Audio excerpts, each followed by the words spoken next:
Scarlett, how are you? I'm very good, thank you. You look wonderful as always. Tell us about your holidays. A nice holiday? It was a nice holiday. I got stuck in the Arctic vortex like everybody else. And yeah, I just, I made a snowman, lots of hot dogs, and whatever other canned foods were around. People were telling me that you're living part-time or some of your time in Paris. Is that true? Yes, I do. I actually, I decided to take the plunge and move to Paris. And it's great. I love it. I mean, of course, some of the, the stardust twinkles worn off a little bit now, and you start to, all the things that you thought were charming before are just annoying. Yeah, well, I don't want to say, I'm just offended an entire nation of people, but like usual. But well, I'll tell you, they're lucky to have you, for heaven's sake. Well, that's what I think, of course. No, but it's the little things, like I mean, of course, when I first got there, I thought that people were not, that the whole kind of rude Parisian thing was just like, people aren't rude, they're wonderful. Yes. That was before I was a mainstay there, and then people decided that once I wasn't going away, they could just be really terribly rude to me. they could relax and be rude, just be themselves. Now, I know very little about Paris. Tell us, which arrondissement? Oh. Ah. Oh, around. Yeah. Around. I live in the left bank, actually. Which is very nice over there. Yes, it's the kind of artists. Is it near the Latin Quarter? Yes, it's close to the Latin Quarter. You're getting warmer. You're getting warmer. And what do you do there? I like to walk around. Oh, it's a beautiful city to walk around. I like to walk around. I mean, well, as I was saying, people there are ruder now, and so I mean, I like to walk around, but it's frustrating because, well, people there don't have. I mean, I'm from New York, and I assume that I'm the best, like an amazing walker because, I'm from New York. You haven't seen my mom walk. When you get her out of well, I just assume that, I mean, because we're from New York and you're kind of, it's a wonderful dance on the street. You kind of avoid and do this, it's a choreography walking down the street. They are both two great walking cities, and you're from one of them. Right. Yes. When I got there, I assumed that, it's this kind of provincial town. People don't know how to walk here. Like, they don't walk anywhere. They walk everywhere. And the fact that they're just body checking me as they come is just part, they're just confused. Yeah, that's right. But no, they're not confused. And now, so I just do like a stare down from halfway down the block. And I started getting really aggressive with people now. Good for you. And I don't care. Yeah. Are you with her, ladies and gentlemen? She doesn't care. I'm a superhero, for Christ's sake. You know what I mean? Now I want to talk to you about this film, Her. Oh my God, you got a hold of something here. Now, first of all, I have questions. Can I say, or should I not say? Do people know, or do they not know? You know what I mean? What are you talking about? Well, I'm scared. I mean, you're in the movie. You're in the movie. Yes, I am in the movie. Yeah, but people might hurt themselves trying to find you. Right. Can we say that? Is a big reveal? Is it a big reveal? Well, I don't know. I never know what to say. Just. You know what to say. You're good with words. Just say it. But she's. No. Well, you only hear me. You never actually see me. That's right. They hire this actress, so we only hear her. Well. Now, first of all, is the money the same? The same as what? As if we got to see you.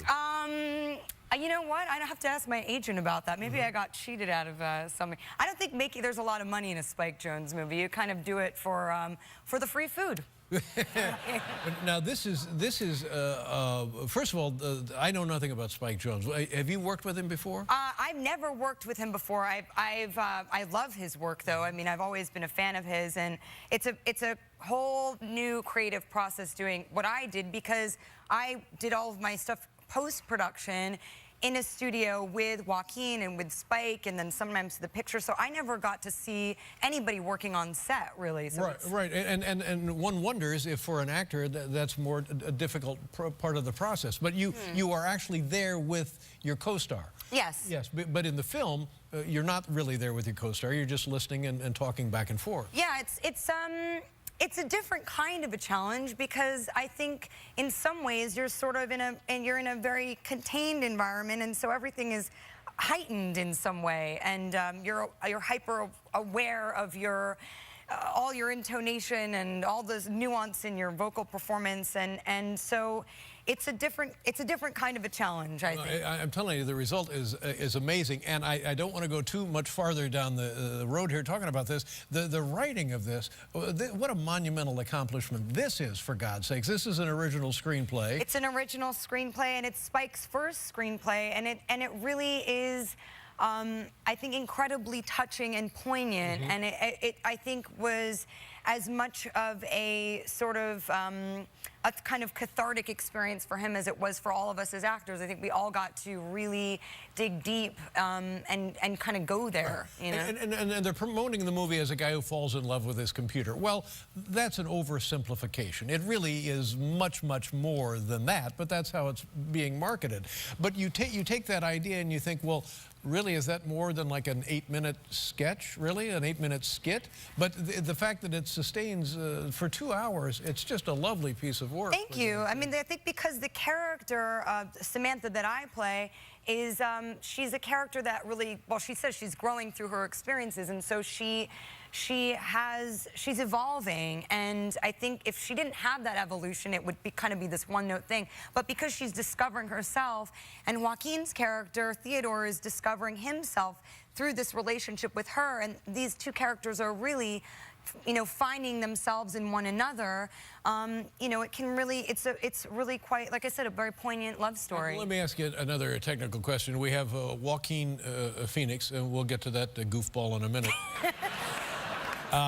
And then we have you as the co-star of the film, though we never see you. Now, is maybe we've covered this, but is the acting the same if it's just your voice, or is it different if it's just your voice? I don't know. It feels very authentic, and of course, because Joaquin was kind enough to come in and do the work with me, so I got to be able to actually really see him. Well, and you believe that these conversations actually are taking place? Yeah, well, they are. I mean, they really are. You know, I mean, in every way, we were there together. You know, and I think because Spike cut it from many kind of different techniques that we use, the performance, I think, it's hard to have a perspective, but it's present, but it's also, it's not totally human. It has a certain quality to it. No, you know what it is? It's perfect because there is that intimacy, but there is also the electronic separation of the device, which is the computer, the internet, whatever this futuristic thing is that they're living with, you know? And some of it was shot in Shanghai, is that correct? Yes, Did you go to Shanghai? No, I've been to Shanghai before, but not for the, no, like I said, I did everything in post-production. I almost fell down the rabbit hole in Shanghai, but somebody Well, now, what does that picked mean? me back up. What happens there? What does that mean? What? What does that mean? You almost fell down the rabbit hole. It's a long story. No, we got plenty of time. Well, not a real big deal. You know, I used to work for Moet, which was a really wonderful contract because there was so much free champagne. Yeah, and that was part of the rabbit hole, of course. It just gets deeper and deeper, and you know, there's a real big party scene in Shanghai. You know, see, I didn't. How does that happen? People like to party. I don't know.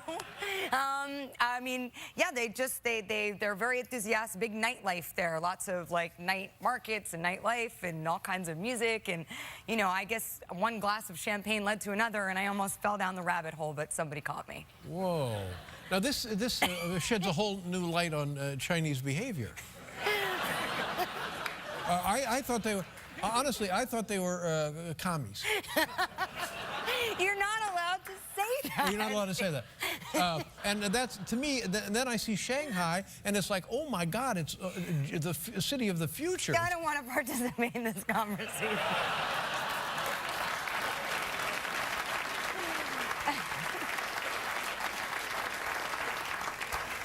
Okay, but the film is futuristic, but not crazy, not like 2090. It's the near distant future. Yeah, the near distant future. And Spike refers to it as sort of the optimistic near distant future. So tell me about your. I'll tell you. We'll talk about that when we come back. But that Shanghai, I was fascinated by the city is actually that big and that metropolitan and that sophisticated. Yeah, it's pretty intense. I mean, of course, the crazy thing about Shanghai is that you take one wrong. I mean, you just can't find your way. You're totally discombobulated, and it's so big and so different, and lots of interesting smells going on there. Yeah, it's a whole other world. It's a whole other world. Well, you get a snoot full of champagne, you go to Newark, it's a whole different world too. For God's sake. We'll be right back with Scarlett Johansson, ladies and gentlemen.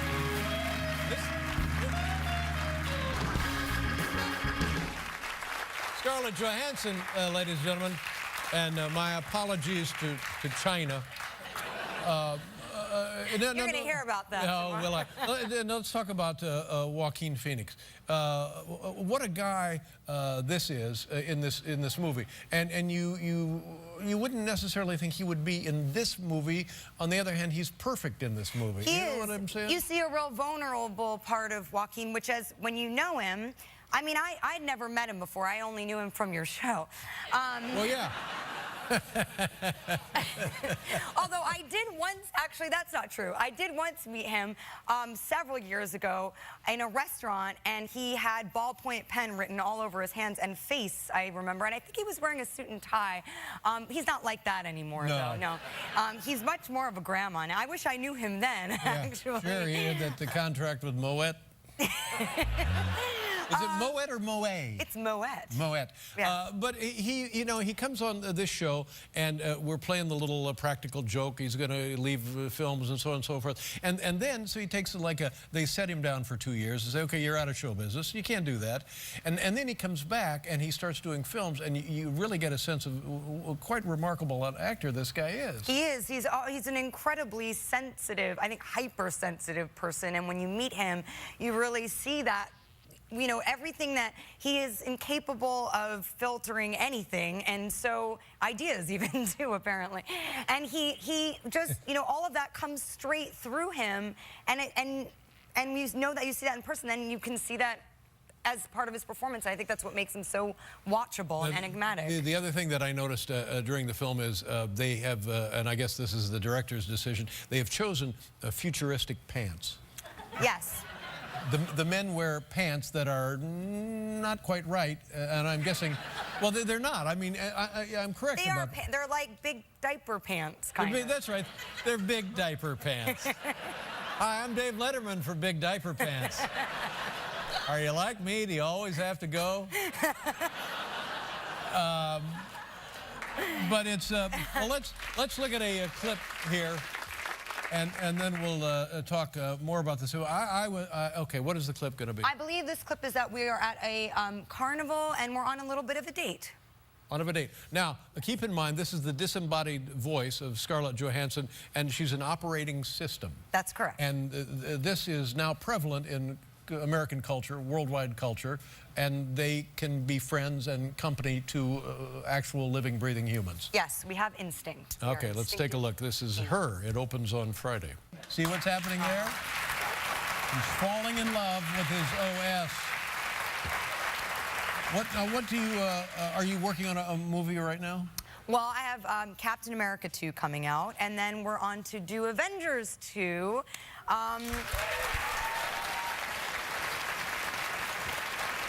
Yes, the fight continues, of course. You know what that movie needs? Futuristic pants. We have them. They're in the form of a foundation garment. But do you ever get any, what are you and your fiance, are you engaged? I am engaged, What does the man do, your fiance? He's in advertising. Advertising? Yes. And he's like in the French advertising? I guess so, yeah, French advertising. Yeah. Sure. I'll bet he speaks English, right? Sometimes. Yeah. Now, do you speak French? I don't speak any French, no. I mean, well, the important words, of course, I know. What are the important words in French? I'll tell you later. But you must learn to speak French, or the Parisians will continue to be rude to you. Really? So Yeah. you think it'll get better if I start to speak their language? Well, they hate it when you try to speak their language, and then they are very disdainful of that because they can speak English far better than we can speak French. So they what hate am I that. I'm going to lose Well, then either way. Well, you'll get so good at French, and with you don't have to perfect it. I'm sure that it'll be fine. That'll. Yeah, there's other ways I can charm them, I'm sure. But no, my intention is to learn French, of course. But like you said, of course, every time I try, they sort of pat me on the head and then just say, just speak English. It's way easier. We'll get through this day. You know what I've noticed with that in any other language, if you commit to a question, if you ask them a question, like in Germany, wo ist die Bank? Where is the bank? That sounds like where is the bank? Wo ist die Bank? And then they start to respond in German, and then you're screwed. I don't know. I just needed to go to the bank. I don't. But now, is your husband helpful? You're not married, are you? No, he's just my financier. He is very helpful, and he speaks very good English. So we don't have, between. I mean, of course, I would love when you're in a couple and you're trying to communicate a complex idea, such as, do you think it's my greatest gift to unload the dishwasher every night? It's easier to just say that in English. You know what I mean? Sure. I mean, you could just kind of have those complex conversations. Is and get the he a point nice fellow, this guy? Yeah, he's all right. How long have you known him? Why? Well, I'd like to know. I've known him for a couple of years. We've been dating for about maybe a little bit over a year and a half. What's he like to do? Does he golf? No. What does he like to do? He likes to read, complain. He's French, you know what I mean? Yeah. He loves art. He's very into art and culture and all of that stuff. Yeah. That's his main thing. Well, good. Yeah. And maybe when you come back, we'll meet the man. You never know. Yeah. You never Well, I'm terribly excited about this motion picture, and as you know, nothing really excites me. It's called Her, ladies and gentlemen, and it's the lovely Scarlett Johansson. Go see it on Friday. Good to see you. God bless you again. Thank you. Thank you so much. We'll be right back with John Grant, ladies and gentlemen.